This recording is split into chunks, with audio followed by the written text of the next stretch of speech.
ஓம் முருகா வெற்றிவேல் முருகா. வேலுண்டு வினையில்லை, மயிலுண்டு பயமில்லை. என் அன்பு தங்கமே, இப்பதிவை கேட்டு முடித்த அடுத்த 10 நிமிடத்தில் உன் உயிரான உறவிடமிருந்து அழைப்பு வரப்போகின்றது. நம்பவில்லையா? பொய் கூறுகின்றேன், ஆறுதல் கூறுகின்றேன் என்று உன்னுடைய மனதில் நினைக்கின்றதா? உனக்காக ஒன்றை கூறவா? இதை சோதித்துப்பார். நிச்சயம் இதை கேட்டு முடித்த அடுத்த 10 நிமிடத்தில் நீ உயிருக்கு உயிராக நேசிக்கும் நினைக்கும் அந்த நபரிடமிருந்து உனக்கு அழைப்பு வரப்போகின்றது. பலவித காரணங்களால் சில நாட்களுக்காக உங்களிடம் பேச்சுவார்த்தையே இல்லாமல் இருக்கின்றது. அவர் என்னிடம் சரியாக பேசுவதே இல்லையப்பா. எதற்காக என்னை புறக்கணிக்கின்றார்? என்னை அவர் வேண்டாம் என்று நினைக்கின்றாரா? என்ன காரணமாக இருக்கும் என்று பல குழப்பங்களுக்கு நடுவில் நீ இருக்கின்றாய்.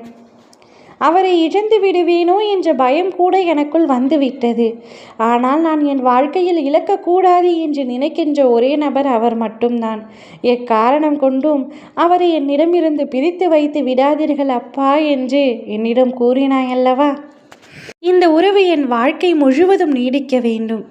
அந்த உறவு யாராக வேண்டுமானாலும் இருக்கலாம். உன்னுடைய குடும்பத்திலேயே இருக்கும் ஒருவராக கூட இருக்கலாம். உன்னுடைய நட்பாக இருக்கலாம். உன்னுடைய துணையாக இருக்கலாம். நீ மிகவும் நேசிக்கும் உன்னுடைய காதலராக கூட இருக்கலாம். யாராக வேண்டுமானாலும் இருக்கலாம். ஆனால் அந்த உறவை உன் வாழ்க்கை முழுவதும் இழந்துவிடக்கூடாது என்று நினைக்கும் அந்த உறவிடமிருந்து உனக்கான அழைப்பு வரப்போகின்றது. அந்த அழைப்புக்காக நீண்ட நெடுநாட்களாக காத்து கொண்டிருக்கின்றாய். அதாவது சரியாக பேச வேண்டும், என்னை புரிந்து கொண்டு சரியாக பேச வேண்டும் என்று காத்து கொண்டிருக்கின்றாய். இப்பொழுதெல்லாம் என்னிடம் சரியாக பேசுவதே இல்லை. முன்பெல்லாம் மணிக்கணக்கில் பேசுவோம். இப்பொழுது சாப்பிட்டாயா, என்ன செய்கின்றாய், அவ்வளவுதான். 2 வார்த்தைகள் பேசிவிட்டு 3வது நபரிடம் பேசுவது போல ஃபோனை அமர்த்தி விடுகின்றார்.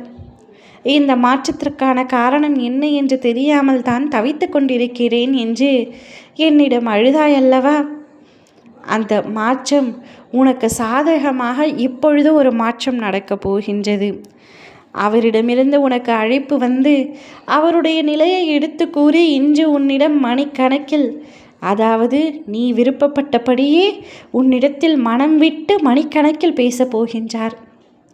இத்தனை நாட்களாக எதற்காக உன்னை புறக்கணித்தார் என்பது பற்றியும் உன்னிடத்தில் பேசப் போகின்றார்.